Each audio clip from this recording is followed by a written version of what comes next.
abazenza amakhosi phezu kwamabandeni abelwa wona kodwa nibe izimbonelo zomhlaba. Ungazenzi inkosi lento engakhuluma ngayo ubeke ihlale enkulu esikababa nomama. Uhlala phi kuJesu yena?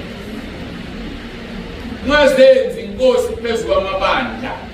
Uma ngabe ninakile ngayivala sikala nje. Alikho itafula labefundisi makudliwa. Umfundisi ofuna ukudlela etafuleni usendaweni wrong. Nami ngidla ukudla okudliwa la nginatafula ngihlezi sonke la siyadla ngoba uNkulunkulu siyafana. Ofuna ukuphathwa ngendlela ehlukile ngoba umfundisi usendaweni wrong la. Abekho abantu abahlala la engathi bawondwele uphisa ushumayeza izolo nampo ondwele akho umuntu ondwele uzohlala emva kwami. Wonke umuntu lapha kwami ngoba ngiyashumayela nami ngihlala phansi la uyangishumayeza.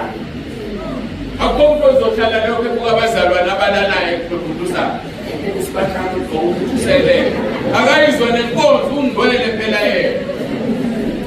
Sengayichaza-ke izathu indaba sihlale kanjeni kabili. Akho umuntu ozohlala lapha kwabantu nami angihlala lapha kwabantu. Akufanele sizenze amakhosi phezu kwamabandla esiwaholayo.